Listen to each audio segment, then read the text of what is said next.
So இந்த question previous year question தான்.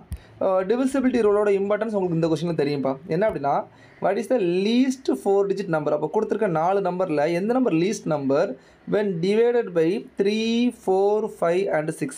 அப்போ 3ஆலையும் 4ஆலையும் 5ஆலையும் 6ஆலையும் டிவைட் பண்ணும்போது எனக்கு ரிமைண்டர் 2 வரணும். ஓகேவா, ரிமைண்டர் 2 வரணும்.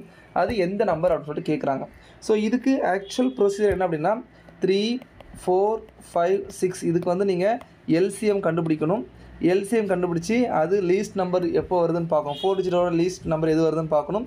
அதில் நீங்கள் ஆன்சரில் மைனஸில் 2 வந்து மைனஸ் பண்ணணும். இப்படி பண்ணிங்க அப்படின்னா உங்களுக்கு ஆன்சர் கிடைக்கும்ப்பா. பட் இதில் நம்ம அது எதுவுமே பண்ண போகிறதில்ல. எனக்கு டிவிசிபிலிட்டி ரூல் ஆஃப் 3 வந்து தெரியும். ஸோ என்ன அப்படின்னா இந்த sum of the digits. So divisibility ரூலுக்கு சம் ஆஃப் டிஜிட் இருக்கு இல்லையா, இது டிவைடட் பை 3. அப்படி டிவைட் ஆச்சு அப்படின்னா 3ஆல் டிவைட் ஆகும். டிவைட் ஆகலை அப்படின்னா 3ஆல் டிவைட் ஆகாது. அதுதான் ரூலு. அப்போ இதில் என்ன கொடுத்துருக்காங்கன்னா ரிமைண்டர் 2 கொடுத்துருக்காங்க. So I have to subtract the remainder 2 from the given option. Okay, so நான் ஒரு 2 மைனஸ் பண்ணுறேன். எனக்கு வந்து 1010 கிடைக்கும். இதில் 2 மைனஸ் பண்ணுறேன் 1020 கிடைக்கும்.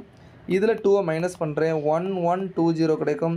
இதில் 2 மைனஸ் பண்ணுறேன் 1220 கிடைக்கும். ஸோ இப்போ என்ன லாஜிக் அப்படின்னா இந்த 4 நம்பரில் எந்த நம்பர் 3, 4, 5, 6ஆல் பெர்ஃபெக்டாக டிவைட் ஆகுதோ அதுதான் எனக்கு ஆன்சர். கரெக்டாக. ஸோ எனக்கு நான் ஆல்ரெடி சொன்னேன் 3யோட டிவிசிபிலிட்டி எனக்கு தெரியும். 1010 கூட்டினா 2 தான் வருது. அப்போ 3ஆல் டிவைட் ஆகாது. 1020 3ஆல் டிவைட் ஆகுது. நான் ஹோல்டு பண்ணி வச்சுக்கிறேன். 1120 4 வருது, டிவைட் ஆகாது. 1220 5 வருது, டிவைட் ஆகாது. அப்போ இது மாதிரி தான் டிவைட் ஆகிற நம்பர். அப்போ ஆன்சர் பி. ஸோ இதுதான் நம்ம ஷார்ட்கட்டை யூஸ் பண்ணுறது. ஓகேவா, டிவிசிபிலிட்டி ரூலை யூஸ் பண்ணுறதுக்கான இம்பார்ட்டன்ஸே இதுதான். ஸோ கஷ்டப்பட்டு எல்சிஎம் கண்டுபிடிச்சி சால்வ் பண்ணுற கொஸ்டினை இவ்வளோ ட்ரிக்கியாக போடலாம். ஸோ இதுதான் கிளியர் ஆனவங்களுக்கும் ஆகாதவங்களுக்கும் உள்ள சின்ன டிஃப்ரென்ஸ்.